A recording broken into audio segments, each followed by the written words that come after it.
Hello, my name is Paul Edwards, and I'll be talking about simulating tilt-to-length coupling in the LISA long-arm interferometer.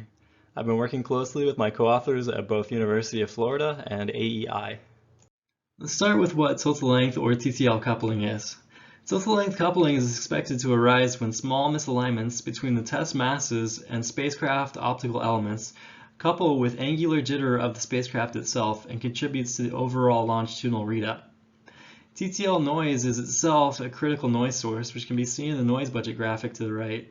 And simulating interferometric signals is especially important to develop how we might account for TTL and recover the required LISA position sensitivity. This all makes it a very active and exciting area of research in LISA. So what can we do about the problem of TTL? One approach which we have taken is to simulate TTL from geometric contributions at the long arm interferometer, as I've shown in the image to the right. The blown-up image at the PD represents interference of a misaligned RX beam from the far spacecraft with the LO beam as a model for this TTL. I'll describe this more later, but in doing the simulation, we better understand what parameters of the LO and RX beam at the long arm interferometer most affect TTL, such as beam shape and photodetector gaps. What we've done is developed an efficient simulation model for TTL calculation, and we've done this using 3 different methods, which all show good agreement. Our simulations produce signals from interference of an LO and RX beam at a quadrant photodetector like I've shown on the right. To define these signals, we recognize that time-dependent power terms at the PD produce a complex amplitude, Cn. From the argument of each of these amplitudes, we recover a beat note signal phase at each quadrant. Our simulations produce a longitudinal path length signal, or LPS, which can be used to recover a length readout. The LPS comes from taking the argument of the sum of complex amplitudes over all 4 PD quadrants. And for this reason, we refer to this LPS formulation as the total LPS, as opposed to the regular LPS, which is another readout formulation Alexander Weaver introduces in his accompanying talk. Another signal we simulate is differential wavefront sensing, or DWS, which is defined as the phase of the right side of the PD minus the left. We will rely on accurate measurements of the beam tilt using these DWS signals in order to coherently subtract TTL noise from the LISA science signal. So DWS signal simulation is critical to our understanding of the limitations of this coherent subtraction and allows us to develop possible alternatives. In order to calculate these signals, we must define the fields of our beams. For this, we use Hermite-Gaussian or HG modes. Any paraxial beam can be approximated as a superposition of HG modes termed U and M, with mode coefficients C and M, where N and M are mode indices. The plots on the right show intensity profiles for HG modes of N and M both equal to 0 up to N and M equal to 2. The Hermite-Gaussian representation was chosen because HG modes are well studied and easily propagated in simulation. With our fields defined, we now have to transform them to simulate geometric TTL, which we do with interference of an on-axis Gaussian LO beam and a misaligned receive beam. I've shown this in the diagram to the right. The receive beam is tilted by an angle alpha on the order of 100 microradian and laterally offset by a small amount A on the order of 10 micron. We've run simulations with the receive beam as a Gaussian or as a top hat represented by modes up to mode over 34. This means building up Hermite-Gaussian mode coefficients, C and M, out to N or M equal to 34, which generates a very good top hat approximation despite the contrast in this plot. We also account for imperfect imaging as a longitudinal offset. There are 3 methods I'll be presenting, and they're all inherently approximations, but I'll refer to the first one as the approximate analytical solution, the second as the generalized analytical solution, and the third as the numerical integration. All 3 agree well for the central region of tilt-shift parameter space. The approximate solution sacrifices accuracy at larger tilts for greater computational speed. The approximate analytical solution uses a coordinate transformation from rotation about a pivot point and a unidirectional translation in the x-coordinate.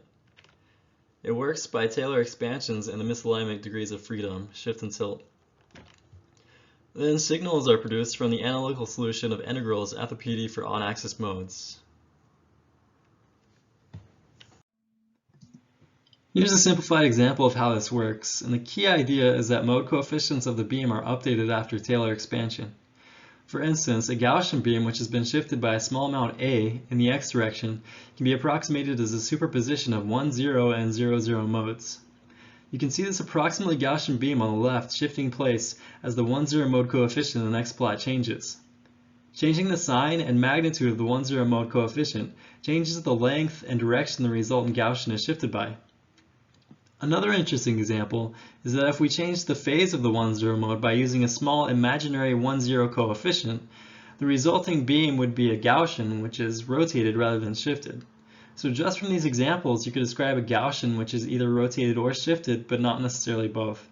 And remember, this example is a simple case at the waist and doesn't consider a beam such as the top hat, represented with higher order modes. The other analytical solution is more generalized in that it follows the same formulation as the one I've just described, but doesn't use a Taylor series expansion. They both calculate signals by the same beat note signal phase formulation. However, it should be noted that they both neglect coordinate transformations in the curvature, Gauss phase, and waist terms. Contributions from these z-dependent transformations are small in particular, since propagation distances in our simulations are already much smaller than the Rayleigh range. In other words, unprimed coordinates in this equation aren't transformed, with little effect on results, although the original terms are still included. The third method uses IfoCAD for HG modes following a coordinate transformation. IfoCAD is essentially a library used for laser interferometry simulation, which has been developed over the past decade at AEI, and this method follows the same beat note signal formulation. So here are the results. First, we have a Gaussian interference with a longitudinal offset of 10 millimeters, a shift of 10 micron, and a tilt of up to plus or minus 500 microradian. For results, I'll show the LPS as a length in nanometers and its slope alongside the DWS and DWS slope. The approximation by Taylor series shows the least agreement for larger tilts, though more realistic angles are only up to 200 microradian. Next are the top hat Gaussian signals. This slide shows results for a longitudinal offset of 0, which is a perfect imaging case, and includes results for a numerically integrated top hat. So here are 4 plots in each graph, all showing good agreement. Finally, we performed a mode convergence test for the top hat. These results show what the LPS and DWS signals look like if we cut off the max mode order of our top hat representation at 4, 8, 12, 16, and 20 rather than 34. These results are just for the approximation case, which runs much faster than other methods for top hat Gaussian interference. In all 3 methods, we saw that signals started to converge by top hat mode order 8, and this could be very promising since higher order representations are much more computationally expensive. In terms of ongoing and future work at the University of Florida, I plan to develop higher order solutions for top hat Gaussian Taylor expansions. Some progress has already been made in determining the range of recoverable measurement beam tilt angles from DWS, which Alexander Weaver is working on. And one hope is that TTL work will be incorporated into DFACS and time delay interferometry simulations. Finally, I've started on a graphical interface for TTL simulation, for which I have a quick video. The goal behind graphical TTL simulation is to visualize the possibility of a broader full-length simulation and the variables involved.